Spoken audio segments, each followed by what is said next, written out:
Today, we are giving you guys a look at who is sitting in our teams right now for AFL Fantasy and doing a team reveal. This is the Ball Boys. Let's go! Hodge has done it from nowhere. Hoisting the goal from inside the circle. Sheed from the boundary. Dusty.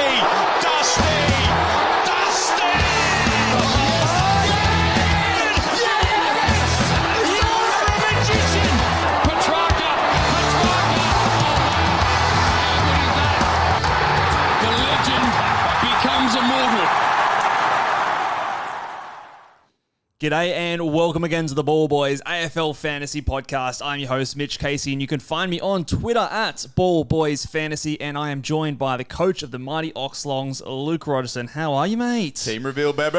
Team reveal! We all love a good team reveal. Oh, mate, the most clickbaity title that you'll ever see Yes. when it comes to fantasy. Yes, team yes. reveal. And I know what you're about to do. You're about to scrub all the way to the end. Yeah. Don't do it. No, listen, we'll build it up. Listen in. It's a story. We got special announcements we want to make, and we're going to go through each of the players that we pick, and I'm going to tell Mitch why he's got a shit team. Yeah, and why Luke's wrong.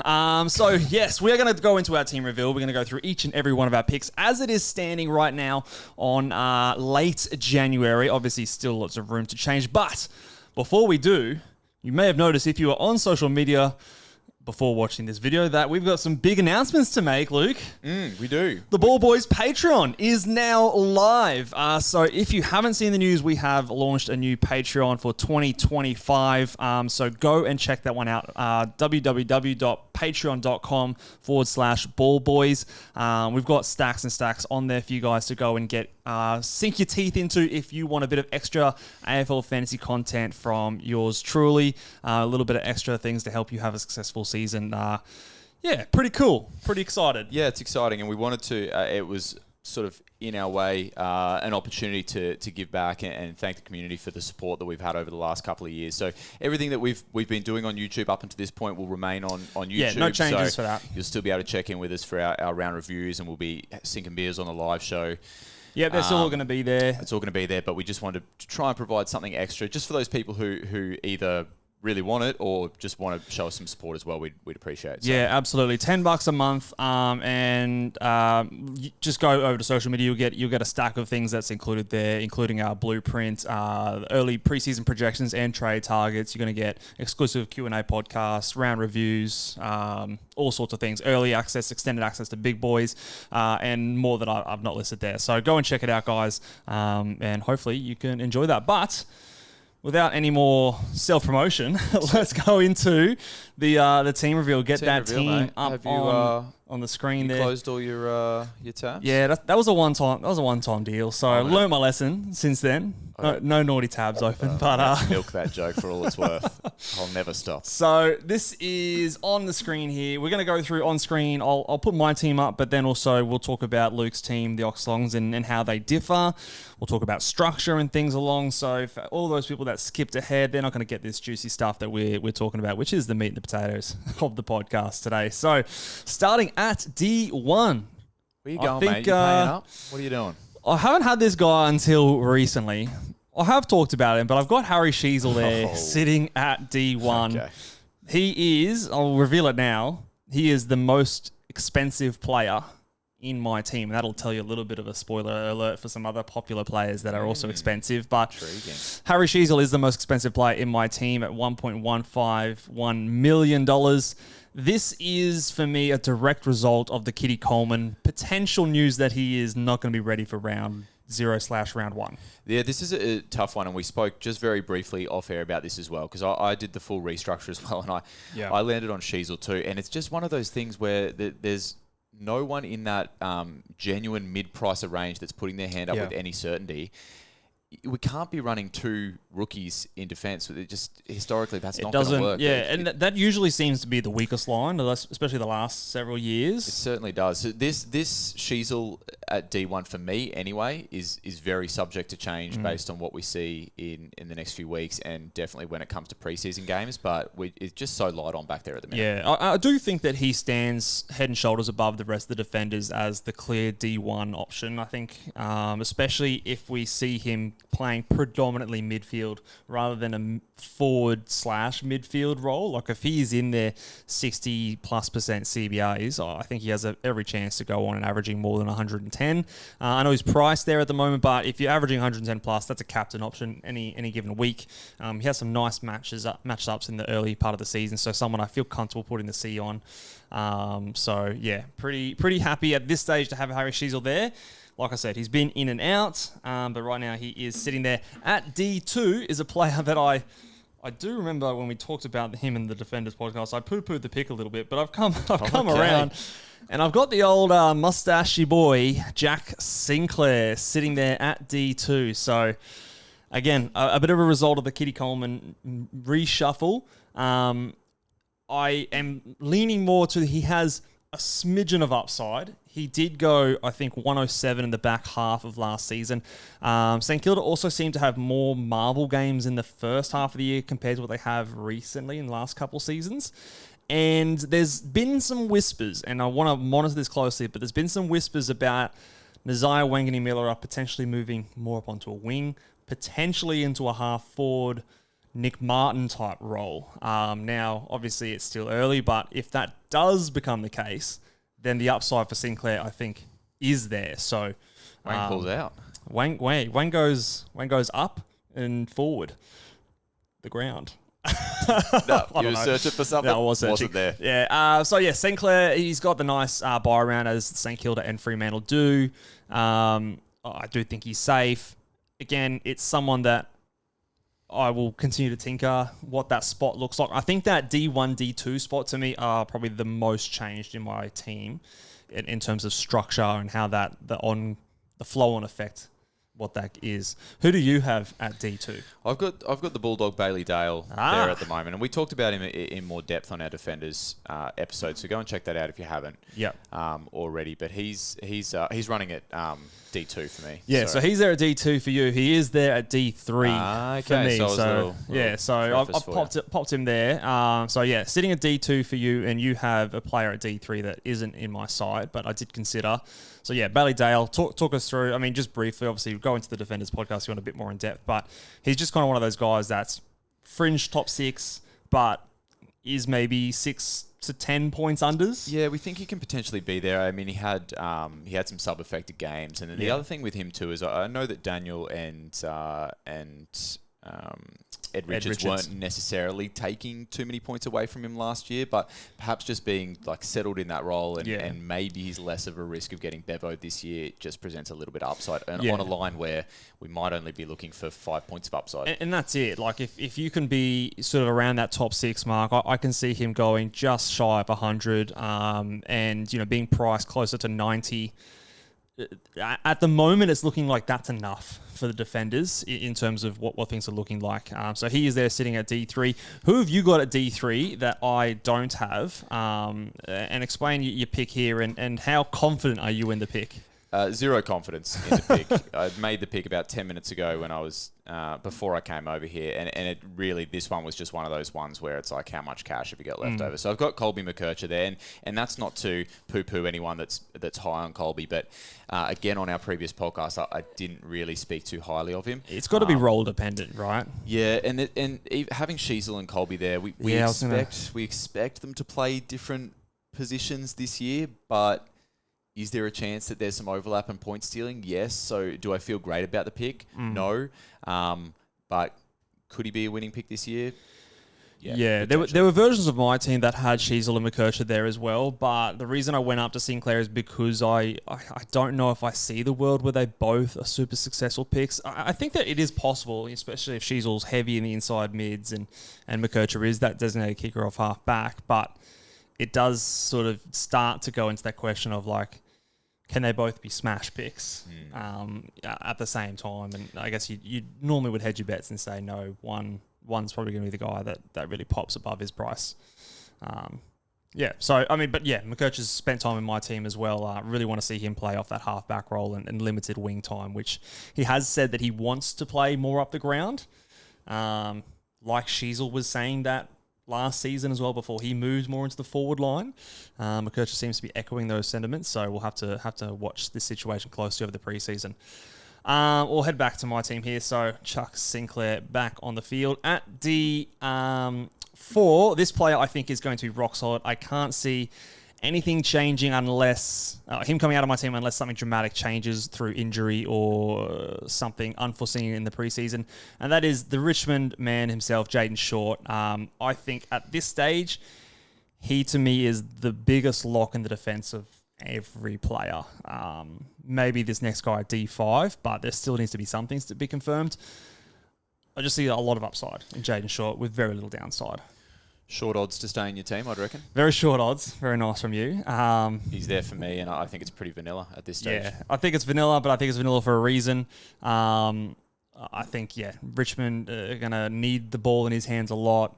The market share, I think, is going to be massive for him. I do think Richmond's game style will change semi-dramatically this season compared to what we've seen in their winning years. So I think that all lands in the lap of Jayden Short. So pretty happy with him there. And the next guy here, which is another popular pick, some people are maybe a little bit more hesitant, and I can see the narrative. I just think this player is a gun. I do think there is room for him in the midfield at Sydney. I don't think he needs to be a 70% CBA guys in a 50% CBA role. I think he could be a 100-plus averaging player. He's priced in, the 70s. Yes, he has that early round bye, but now we're making this team with no Kadeem Coleman. If we're not expecting him to be there round 0, it's not as much of an issue for me anymore. We're starting to stack up less of those guys there. So Callum Mills, to me, outside of a Jayden Short, is probably that next pick that I don't see, unless he is playing a lockdown defender more type of a role. I'm pretty happy with him sitting there at the moment. He's sitting there in your team as well. Yeah, he's at the Oxlongs, and he's one of those guys that you kind of go with the weight of numbers until something pops up otherwise. My defensive line is looking too expensive for my liking. It's looking stacked, yeah. But I feel like we've been forced into it, perhaps. Yeah, it's you've got a line there with 5 players over 750,000. I don't have any other line that has that much money in it. On a line where we've consistently said that guys in that range are really not that much value. Yeah. It's a tough pill to swallow, but like you said, where do we go? And sometimes these guys that are in that 500 to 700K, they'll poke their head up. Can they sustain it? They'll poke their head up as the preseason goes on. Right. We'll get a little bit more info on new roles and such like that. So stay tuned. These teams will no doubt change as the preseason progresses. Like a couple of years ago, Will Day wasn't someone we spoke about too heavily until those preseason games showed that, hey, no, this inside mid role is real. So, still much could change there. And I think it is the line that will change the most for me. And then the rookies I've got sitting here, again, still early to tell, but I've got Toby Travalia, I think is how you pronounce the name, Luke. Not Travalgia, but I could be wrong. Don't ask me, mate. And then on the bench, I've got Bo Allen. And then the basement price, Essendon bomber, Saad Al-Huli. I hope I got that right. Can't go wrong with a beard like that. Yeah, so look, that's a Basher Hooley beard. That's a Basher Hooley. I think actually he comes from Basher's program. Awesome. Yeah. So there's some fantasy scoring pedigree right there. Can't go wrong in Basher Hooley. So 23 years old, mature age, mid-season draftee last year for the Bombers. So fingers crossed he gets in there. But at this stage, the rookies are kind of placeholders. I mean, these names are players that, I've seen floated out there and have good scoring pedigree and things like that, but it will obviously be determined by those practice matches and round zeros and all those sort of things. Good opportunity to mention too. You'll hear this just about everywhere, but make sure when you are filling those rookie spots, don't just fill with the absolute bottom price guys, because you'll end up in a bit of a pickle come selection time. Yeah, absolutely. You can't fit all those guns that you thought you could. Yeah, it's all very nice and well and good in January to put all the 230k guys on the bench and, I can afford all these players, but when half those players aren't there round 1 and you've got to find money, that restructure's a bit of a pain. So, going into the midfield, let's go at a guy who hasn't left my team all preseason. It is my boy, Andy Brayshaw. He, to me, is almost... And I don't normally go with the M1 as the player who seems to be the staple, but he seems to be the guy that I have played around with his position in the team the least. I just think he ticks a lot of boxes as a captain option early, has the great buy around, no early buy around. I think his fixtures at the start of the year are very nice and just seems underpriced for what I think he can do the last 3 years. Yeah, enough said from me. I'm the same. M1, Andy Brayshaw. Andy Brayshaw's in your team as well. At M2, this is where I probably am making a little bit of sacrifices now to afford that expensive defense line. And I've got my only other Richmond Tiger, that's not a rookie, and that is Timmy Time Taranto. Okay. In at M2, price at 95. I think he can put 10 points on that fairly comfortably. I think there's room for him to even go a bit higher. 108 to 110, 11, I think is his ceiling. Early draws are looking a little tough, and obviously Richmond can't play themselves, which is always a bummer. It's the worst. But he is someone that in most of my iterations of my team, he's been in there. He hasn't always been at M2. Sometimes he's been at M3. But again, when we did the restructure for the, I'll say this a few times, but Kitty Coleman going out, needs to find the money somewhere. So he's a guy there. My question to you is, do you think early on, like, is he, if he has a nice matchup, is he someone you'd put the VC on or something like that? Because at your M2, usually you'd hope to have at least a VC option there. Yeah, I think you would, but I'd like to at least see a couple of weeks of it before I think I'd be comfortable putting maybe VCs and Cs on Timmy Time. I mean, round 1 is going to be Carlton, am I right? Yes. So it's not like that's where you're probably not going to go there. So round you're 1. going to get a good look at the role and what Richmond are going to look like before you push into a position where you might have to put the VC or C on. Yeah, hopefully you get a good understanding of the game plan. I think you can make the most of if Richmond is chipping the ball around a bit more in the defensive half. I think that's right in his wheelhouse. Now you in your team for the Oxongs, he's sitting at M3. Who have you got at M2? I've snuck Tom Green in there for the value that I think we don't like Tom Green on this podcast, Luke.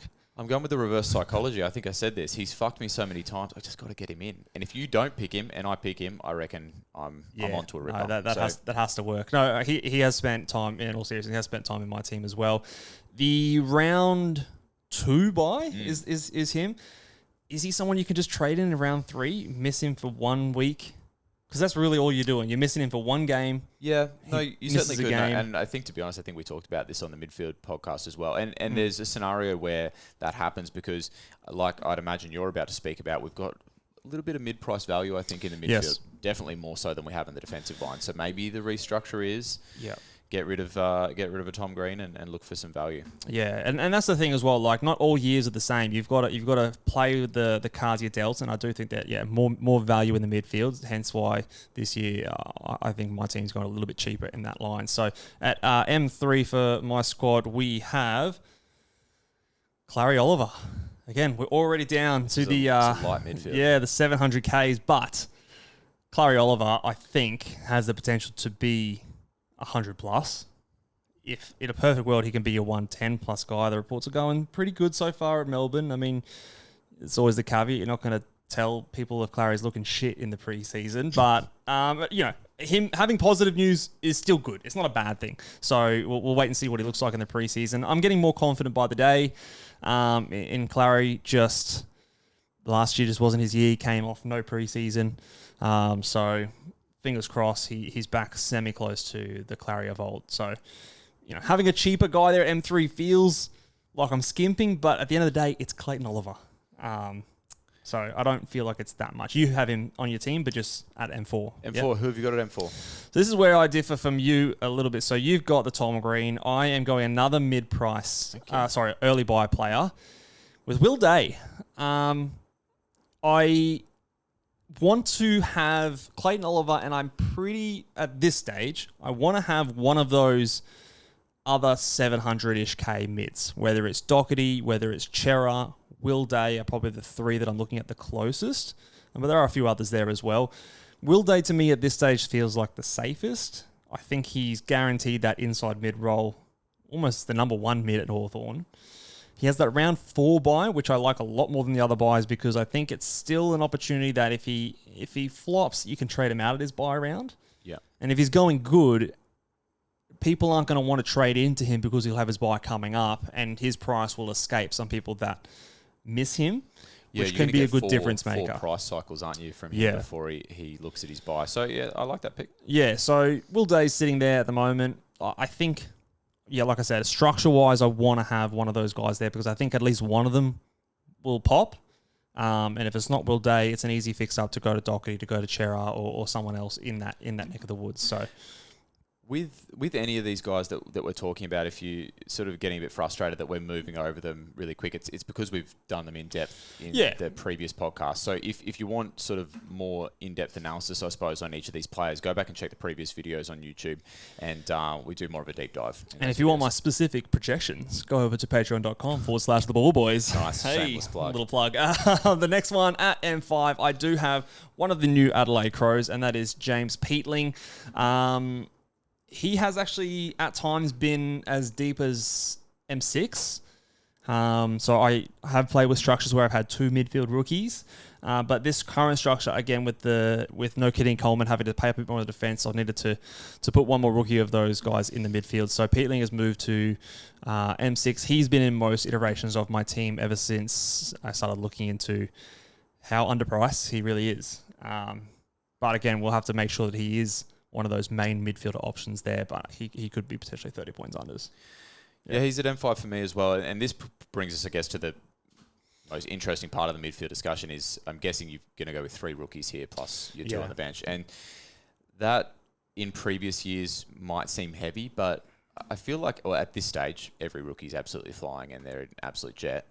But it feels like there's enough names to fill that in, and you feel as though those guys are going to be playing rookies. So is this just purely our solution to not having as many perhaps fieldable rookies in defence at this stage of the preseason, and you just go where the rookies dictate your structure?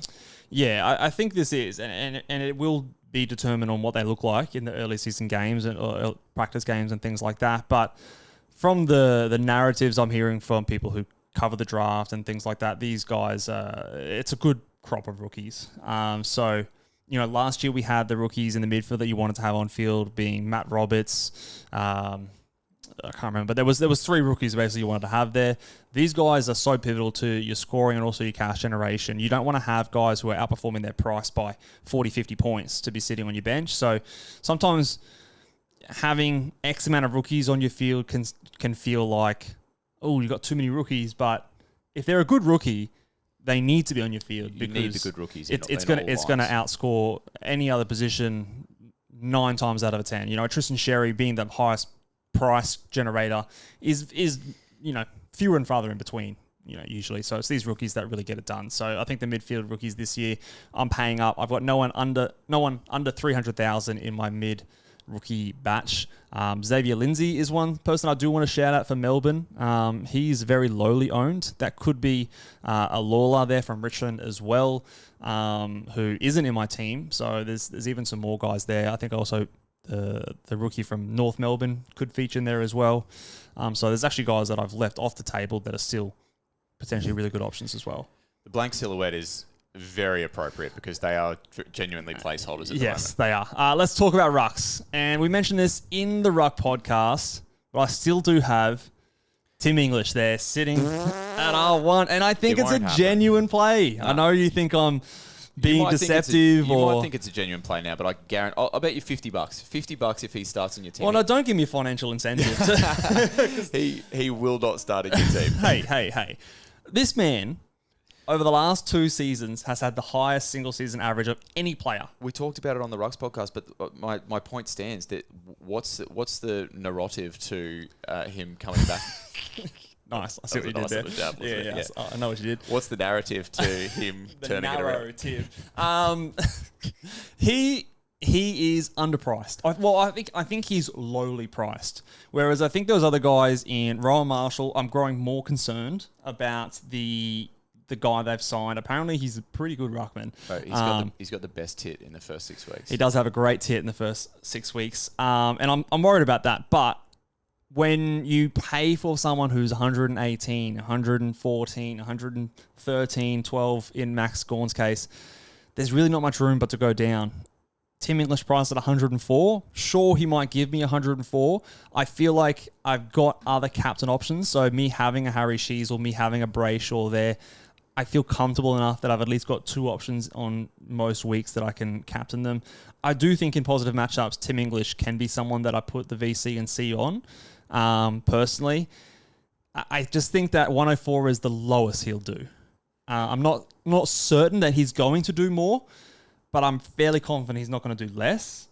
And I don't think I can say that for the other rucks. I think the other rucks, I think Sherry has a bit of upside, but I also think he's got downside. Same with Rowan Marshall, same with Max Gawn, whereas I just don't see that with Tim English. That's sort of the overarching thing of it, whether or not it comes to fruition. And again, it's sort of what I had to do to afford the back line and stuff that I have. Yeah.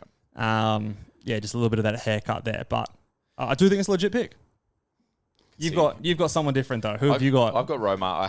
I had Sherry there for a long time, but once I had a bit of a dig into the numbers, again, refer to Ruck's episode. The podcast swung it, didn't it? The tit got me over the line for Roma. The tit usually gets me over the line, just in life. Dating my sister, by the way.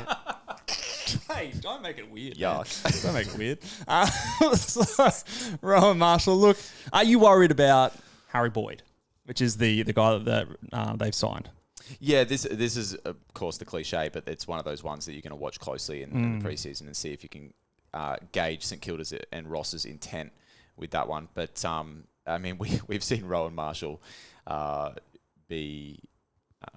or have a mate there and still go forward and he's a monster. He's a beast. Yeah, he is obviously a genuinely really good player, but you are paying for it at that price tag. So you are. So I think we both have the same R2, however, with TDK sitting there at R2. He's getting more popular, 25% owned.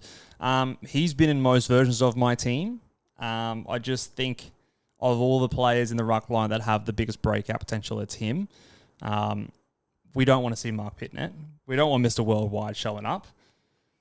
I'm ready to take that risk. If I see him rucking solo in round one, I think I'm willing to take that leap of faith. And if it shows up later, I'll deal with it then. But want to have that little bit of an upside lottery ticket. Yep. Yeah, happy with that. I do have the aforementioned Harry Boyd sitting at my R3. Okay, nice. Because you're backing him in. Because I think that if he does play, he is someone that, as a basement price rookie, we talked about the tit for Rowan Marshall. He's got a good tit, and he can make some serious cash. You know, Ruckman, dual Ruckman, even still can be good cash generators when it comes to basement price rookies. So I will have a red dot still. We'll get to that later. So this is sort of, instead of a rookie on my forward line that I'm paying up for. But he is, someone I'd think, if he's playing there, I think you can consider him as a cash cow. Too much water to go under the bridge, I reckon. Lots of water to go under the bridge. And now we come to the forward line where this top position is very difficult. So difficult, in fact, that I've just said, stuff it. Fuck it. And Jack McRae is sitting there at F1 for me, and I think he is there for you too as well. Yeah, this is just about where you can turn the video off and go do something. Well, I have one else spicy pick left. Oh, you do? Okay, yes. Sorry. Yeah, well, I mean, you've put all four of them in there, so yeah, that's they are all four in my team, and I can see that they're all four in your team there as well. Yeah, highly owned. Hide behind that if you need to, but there's reasons why all right. highly owned. So. This next spot, I think, is the curliest pick in my entire team, and I think you're going to laugh me off the camera here because I have zero confidence in this pick, but it's a long shot. It's someone Samson, right? No, it's someone we haven't even talked about in any of our podcasts so far. You've lost your mind. Neil Erasmus is sitting at F5 for me, 435,000. You've been listening to Holmesy. He likes this fella. He does like this fella. He's a guy who's been vested a lot so far in his career.